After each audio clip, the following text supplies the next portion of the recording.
BJP corporator fire బ్రాండర్ అయితే మనతో అయితే ఉన్నారు. మేడం, ఎలా విచారణ ఎలా జరిగింది? అసలు మీ దగ్గర ఉండి చూసారు, అసలు ఏం జరిగింది అని చెప్తారు? ఈటల రాజేందర్ గారు నిజం కాదు సత్యం చెప్పారు. నిజానికి ఎవిడెన్స్లు కావాలి. సత్యం అక్కడ జరిగింది, ఆయన ఉన్నప్పటిది అన్ని క్లియర్ గా చెప్పిండ్రు. ఎక్కడ కూడా అంటే మనకు తెలిసిపోతుంది నిజం గాంధీ అసత్యం గాంధీ చెప్తే తడబడమో కొంచెం చెమటలు పట్టడమో అట్లా. ఆయన జరిగింది క్లియర్ గా కళ్ళకు అద్దినట్టుగా జస్టిస్ గారికి చెప్పడం జరిగింది. వాళ్ళు ఒక 10-12 క్వశ్చన్స్ అడిగిండ్రు. సార్ నిర్మోహమాటంగా ఓపెన్ గా చెప్పిండ్రు, ప్రౌడ్ ఆఫ్ హిమ్. ఇటువంటి నాయకులు కావాలి రాష్ట్రానికి, ఇట్లా సత్యం కోసం పనిచేసేటోళ్ళు. ఎందుకంటే ఆయన ఒక ఎథిక్స్ ఉన్న మనిషి. ఇప్పుడు డిఫరెంట్ గా మాట్లాడుతున్నారు బయట, బట్టగాల్చి ఆయన మీద వేయడానికి ప్రయత్నిస్తున్నారు, కేవలము ఆయన ఎదుగుదల చూడలేక.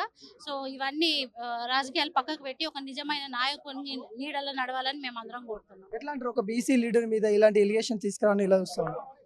బీసీలను తొక్కడానికే కదా ఇటువంటివి తీసుకొచ్చిండ్రు రేవంత్ రెడ్డి గారు. ఇన్ని రోజులు మరి ఏం చేసి కళ్ళు మూసుకొని ఉన్నారా?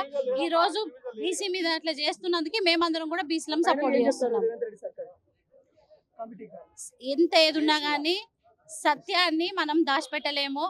ఇక్కడ నిజమైన నాయకుడు ఉన్నాడు, సత్యంతో పోరాడిండు, నిత్యం ప్రజల్లో ఉంటాడు. అటువంటి ఎథిక్స్ ఉన్న మనిషి మీద మచ్చ పెట్టలేరు.